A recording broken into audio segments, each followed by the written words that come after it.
Hey everyone, it's Aaron from Testo, and what we're going to go through today is the pressure leak test. So just for demonstration purposes, we're running on a live system. Generally with a pressure leak test, your system has been brazed in.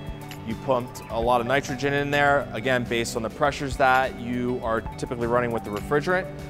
So going to simulate how the pressure leak test works with the device. So what we're going to go is we're going to go back into our menu. We're going to hit our measuring modes. We're going to go down to the pressure leak test.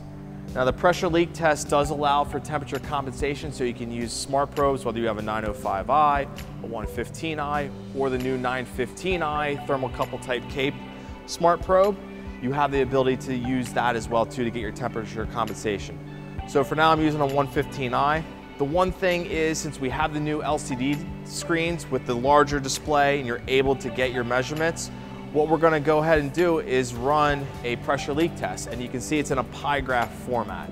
So what I'm going to go ahead here is I'm going to start, and when you start you're going to have your current pressure and your start pressure, and there's also the timer up top as well too. So whatever you feel comfortable running, whether it's all night, all day, 10 hours, 5 hours, you have that flexibility. That is your decision to make. But what we are giving you from Testo is a graphical display. So what we're going to do now is let this run for a little bit, and I'm going to show you how the display adjusts with the pie.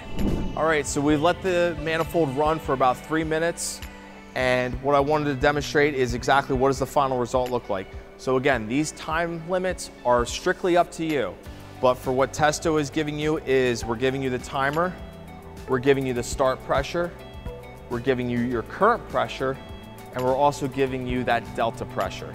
So when you start this and you stop it, it's going to give you the reading as to where you're at. So as you can see, we have a delta pressure of -13. You've got a pretty wide opening of the graph. So again, with the traditional old school displays and the new age look with the digital technology, you're able to see that, okay, I've got a pretty opening. I may have a leak, I may have a fitting that may not be connected completely.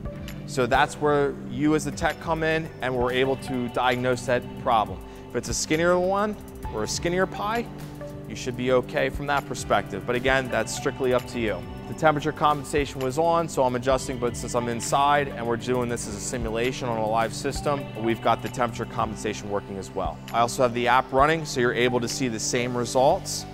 You're able to see everything, your start and your delta, as well as the sweeping gauges and where it starts from the little green line. You can also pull up the graphics to see if there was any dips or it went back up with the temperature compensation, and same with the table view. Again, same thing, I can create a report out of this, save it to my current customer, and create that log file for that customer.